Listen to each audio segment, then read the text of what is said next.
Coucou petite perruche, bon anniversaire Black Lion, bon anniversaire à nous. 3 ans que nous avons quitté la Nouvelle-Calédonie, les cocos. Exactement, jour pour jour. Aujourd'hui, notre ami Facebook nous l'a rappelé. Pas 3 ans que nous sommes avec vous, ça fait exactement... C'est presque 2 ans qu'on est ensemble. En souvenir de Pirate.com, donc notre premier tour du monde qui s'est exécuté en 6 ans. Ah ben, on va vous faire des petites anecdotes du premier voyage. Ça va vous faire des petites vidéos supplémentaires. Alors ce sera des courtes, ça va permettre de vous raconter plein de choses. Première anecdote, hashtag 1. Celle-ci, c'était le début du voyage. On vous situe, nous sommes en novembre 2010, donc avec Pirate.com, notre premier tour du monde. Nous sommes au nord de la Papouasie. Et nous avons un problème de direction. Donc le capitaine décide de s'approcher du rivage pour pouvoir réparer.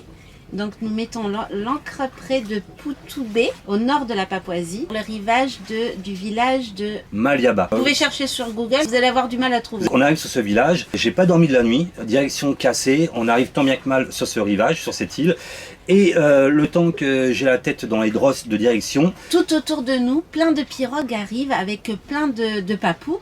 C'est normal, nous sommes en Papouasie. C'est assez surprenant, on a l'impression d'être dans un autre temps. Imaginez des pirogues en bois avec des balanciers et des personnes arrivent comme ça autour et ils commencent à nous encercler sur Pirate.com. Sauf qu'on ne parle pas la même langue. Donc, Jonathan, il a quel âge à ce moment-là? À ce moment-là, il a 12 ans. Donc on sort et on se retrouve avec au moins une dizaine de pirogues, les uns derrière les autres, creusés dans des troncs de manguiers. Nous ne connaissions pas leurs intentions et ils nous font comprendre qu'il faut descendre à terre. Je laisse tomber mes réparations sur le moment. Et là, on descend à terre. Sur leur pirogue. Voilà, Jonathan se retrouve dans une pirogue, nous chacun dans les pirogues. On va dans le village, tout le monde nous encercle et puis là, Jonathan était tout jeune et là, tout le monde commence les enfants surtout commencent à lui caresser les cheveux. Il devient vite le petit copain de tout le village. Et comme dit Magali, il se fait toucher les cheveux, il se fait toucher les bras, tout ça. Et donc on comprend qu'il faut les suivre, donc ils nous font visiter l'école, mais les maisons, c'est vraiment des maisons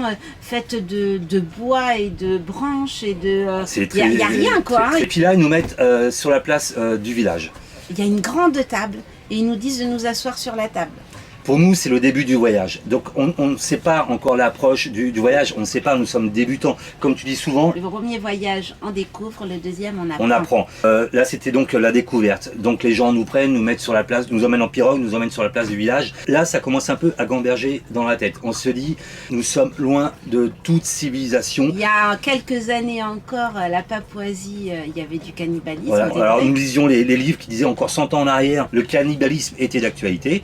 Et là, évidemment, vous imaginez bien, nous c'est le début, on se fait quand même une grosse frayeur. Magali me dit qu'est-ce qui va se passer. Et là je dis je crois qu'ils vont nous manger. Il faut savoir aussi qu'en Papouasie, ils mangent des noix de bétel mélangées avec de la poudre de corail qui mâchouillent toute la journée. Ça leur rend les dents rouges, voire noires. Hein. En fait, on se demande ce qui va se passer. Et là, d'un coup, ils se mettent en file indienne, chacun avec des offrandes. Ils nous offrent des cocos, des ignames. Chacun leur tour. Mais du plus jeune à la mamie la plus âgée. Nous, on reste vraiment hébétés et chacun arrive des fois avec une pomme de terre, un igname. C'est extraordinaire. Et on retourne sur Pirate.com. On en avait tout l'arrière du bateau de fruits. Tout le village était là, nous disait au revoir du rivage. Et quand on est arrivé sur Pirate.com, et bien là, nous avions une montagne de fruits et légumes. C'était extraordinaire. Mais ça ne se termine pas là. Parce que le soir, évidemment, mon choupi, avant de se coucher, il a réparé le bateau. Ça fait près de 24 heures que je n'ai pas dormi. Qui va se coucher. Et puis c'est moi, tous les soirs, je ferme la porte du bateau. J'aime pas laisser tout ouvert, donc je ferme. Et puis d'un coup, j'entends quand même un petit bruit en fermant la porte. Et là, j'ouvre la porte. Et là, devant moi, 2 têtes de papa. Et là, j'appelle Jonathan. Jonathan, appelle papa, appelle papa. Papa, réveille-toi, il y a des papous dans le bateau. Et donc je sors et je vois 2 papous assis en train de discuter tranquillement dans le carré. Et j'essaye de comprendre ce qu'ils veulent. Premier voyage. On découvre, le deuxième on apprend. Parce que si c'était à refaire, j'aurais demandé de rester. Et c'est un truc que je regrette toujours. J'ai des petits remords de leur avoir demandé gentiment de partir. Parce que ça a duré 30 minutes à discuter avec eux. Qu'est-ce que vous faisiez là? Pourquoi vous restez là et tout? Il faut savoir aussi que la Papouasie, ce n'est pas un endroit qui est des plus sécuritaires. Ouais. Ils nous expliquaient expliqué qu'ils étaient là pour notre sécurité. Ce qu'on essayait de comprendre en fait, parce que... Ouais, mais on le comprenait pas. Gentiment, on a dit non, non, non, non. Et je pense quand même qu'on les a un peu vexés de leur demander de partir. En fait, ils voulaient simplement s'asseoir dans le bateau, à l'extérieur, et surveiller le bateau, qu'il n'y ait pas des personnes du village qui soient venues nous dépouiller. Si vous laissez un vêtement, une paire de chaussures, même si vous êtes à côté et qu'un autre papou passe et qu'il ramasse cette paire de chaussures, eh ben ça sera pas du vol en fait, c'est à lui. Et il vous dira que à toi c'était ton appartenance et il fallait le garder sur toi. C'est ce qu'on a aussi appris après. Donc le premier voyage. On découvre, le deuxième voyage, apprend les deux. on apprend. Le troisième c'est pour bientôt. Que voici cette première anecdote. On espère que ça vous aura plu, on vous met quelques petites photos. Bah oui, mais elles sont déjà passées dans... Ah d'accord. C'était une super belle expérience. C'était une super belle expérience. Nous sommes toujours en Martinique. Nous vous donnons un tuyau sur les prochaines vidéos. Nous sommes toujours... Une info. Mais non, un tuyau, c'est Huggy les bons tuyaux.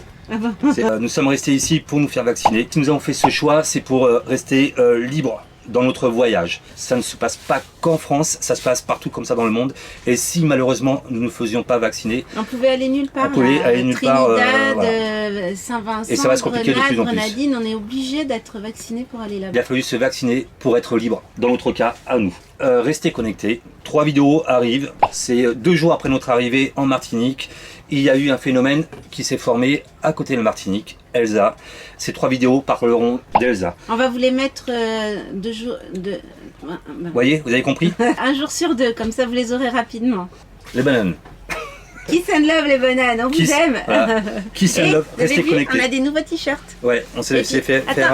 Attends, montre derrière aussi. Je vais pas montrer mon derrière, il est malade celle-là. Regardez, c'est joli hein. Voilà. On vous fait des gros bisous les bananes, bisous. on vous Kiss and aime. love. Bisous bisous.